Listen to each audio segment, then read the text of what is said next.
Bismillahirrahmanirrahim. Assalamualaikum warahmatullahi wabarakatuh. Waalaikumsalam warahmatullahi wabarakatuh. Untuk pertemuan Waalaikumsalam. ini, silakan pimpin dulu doa oleh Nurul Hidayah. Baik, teman-teman. Sebelum kita memulai pembelajaran hari ini, alangkah baiknya kita berdoa terlebih dahulu. Untuk berdoa, mulai.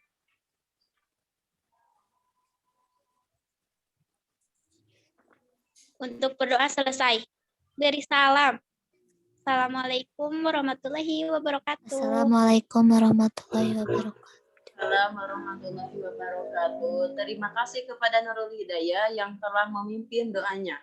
Kemudian untuk pertemuan kali ini, kita presensi terlebih dahulu. Dalpa Hudaipah hadir? Dalpa hadir? Dalpa Hudaipah? Barusan menjawab salamnya? Hadir, Bu. Baik. Kemudian Hana Pertiwi hadir? Hana? Hana ada? Oke, baik. Selanjutnya Nurul Hidayah. Hadir, Bu. Oke. Nurul Sakinah.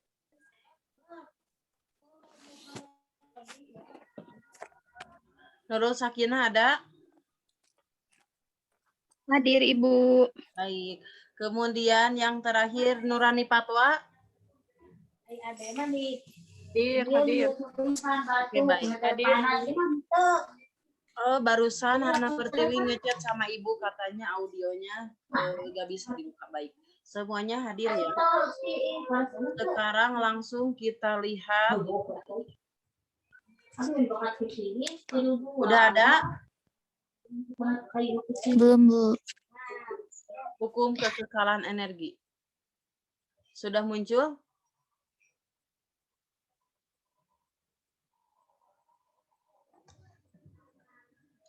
Bagaimana, sudah muncul tidak? Sudah. Oke. Sekarang kita akan membahas tentang hukum kekekalan energi.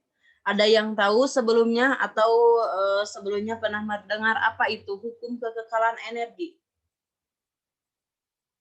Atau baru kali ini aja yang baru dengar? Sudah, Bu. Sudah dengar. Pernah dengar. Oke. Pernah dengar itu hukum kekekalan energi, Nurul Hidayah? Sudah, Bu. Oke. Hukum kekekalan energi menyatakan bahwa energi tidak dapat diciptakan atau dihancurkan, namun energi dapat diubah dari satu bentuk energi ke bentuk energi lainnya. Apakah pengertian sama dengan yang dipahami oleh Nurul Hidayah? Bagaimana Nurul Hidayah? Gimana, Bu?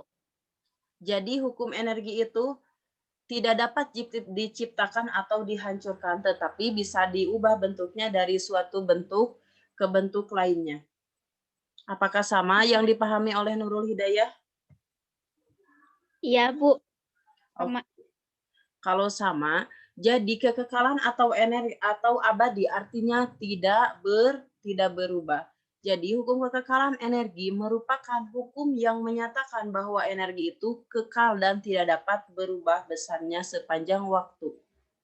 Memiliki nilai yang sama baik sebelum sesuatu terjadi maupun sesudahnya. Energi dapat diubah bentuknya tapi besarnya akan selalu sama. Kemudian, energi di sini adalah total energi dari suatu sistem. Total energi dari suatu sistem dapat berubah, dapat berupa energi kinetik, energi potensial, ataupun energi panas. Tapi bentuk-bentuk energi tersebut dapat berubah menjadi bentuk energi lainnya, sehingga total energi pada suatu sistem akan selalu sama. Kemudian,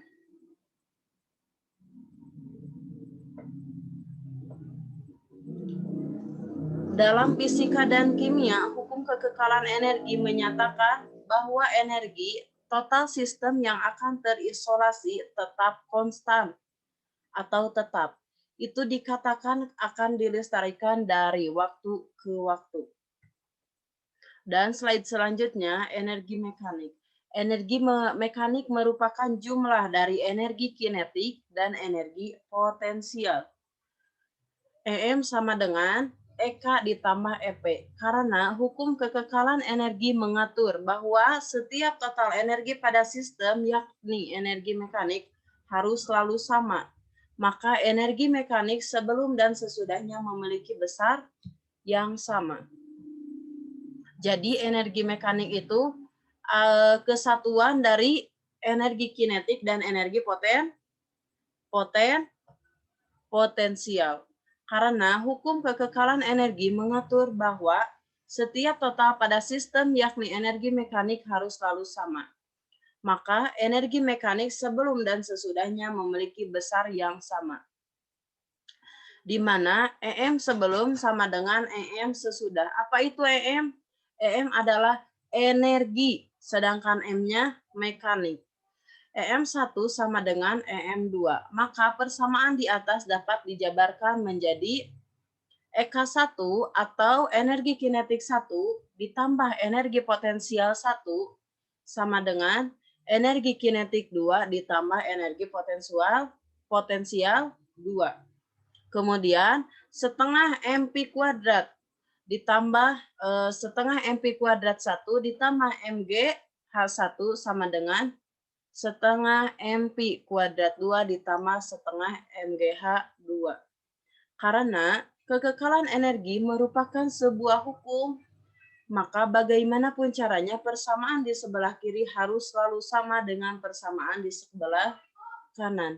Dengan cara inilah para insinyur dapat merancang dan memprediksikan mesin-mesin daya seperti turbin air, dan generator yang mampu mengubah energi potensial air menjadi energi kinetik, kemudian mengubahnya menjadi energi listrik.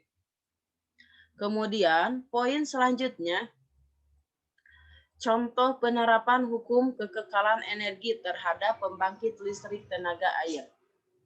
Bisa dilihat gambar skema bendungan air pada pembangkit listrik tenaga hidro, di mana pada bendungan atau dam tersebut pembangkit listrik tenaga hidro, air dibendung hingga mencapai ketinggian yang tinggi sehingga air di waduk memiliki energi potensial yang tinggi.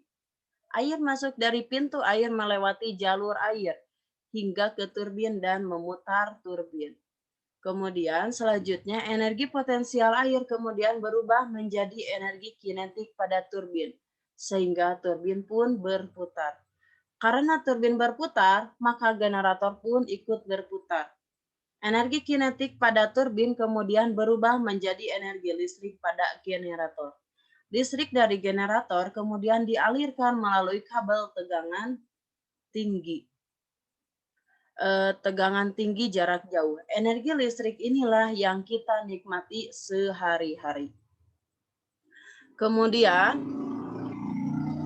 contoh penerapan hukum kekekalan energi ini terhadap teko pemanas air, di mana yang kita punya atau yang ada di rumah kita masing-masing ini adalah salah satu penerapan hukum kekekalan energi.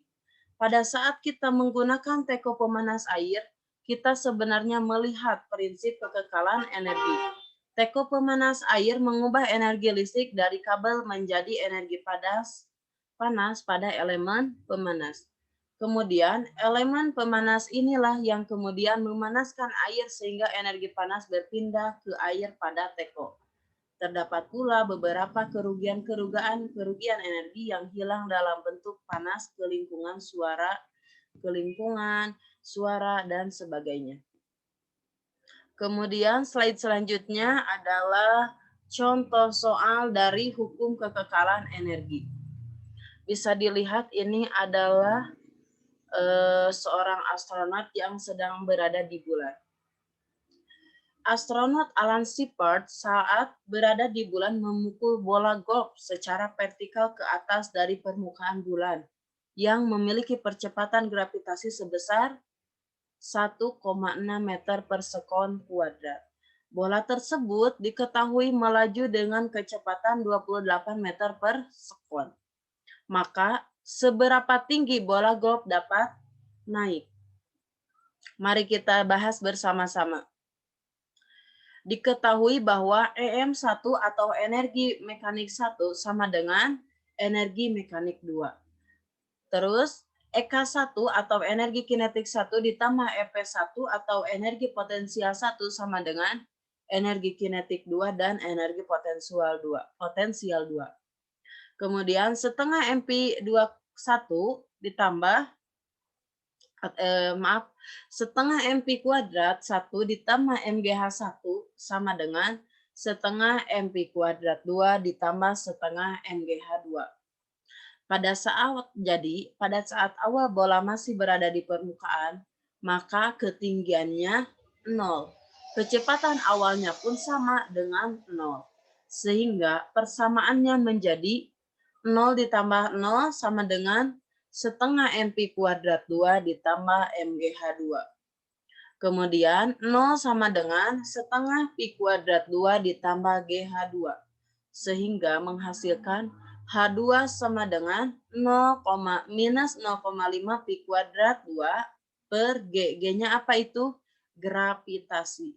Kemudian H2 sama dengan minus 0,5 dalam kurung 20 meter per sekon kuadrat per 1,6 meter per sekon kuadrat.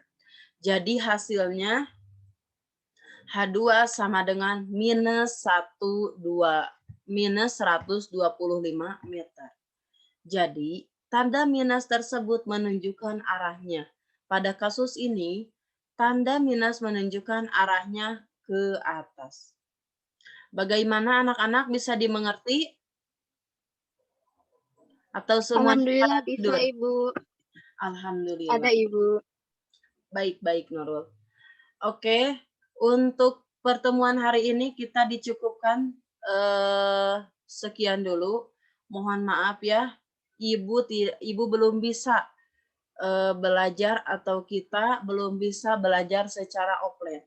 Tapi mudah-mudahan melalui Zoom ini kita semua bisa mendapatkan ilmu dengan maksimal. Amin ya Allah ya Rabbal Alamin. Jadi kesimpulannya bahwa hukum kekekalan energi ini sangat erat dengan kehidupan sehari-hari yang ada di dalam kehidupan kita, di mana kita selalu atau setiap hari kita selalu bertemu dengan hukum kekekalan energi. Mungkin untuk tugasnya Ibu akan kirimkan lewat WA group saja ya, supaya kita bisa berdiskusi bersama-sama. Mungkin dari Ibu dicukupkan sekian. Terima kasih kepada semua yang telah hadir. Dari Ibu mohon maaf bila ada kekurangan, karena kebenaran hanya milik Allah. Wassalamualaikum warahmatullahi wabarakatuh. Waalaikumsalam warahmatullahi wabarakatuh. Terima kasih, Ibu. Sama-sama. Ternuhun, Bu. Sami-sami, Nurul.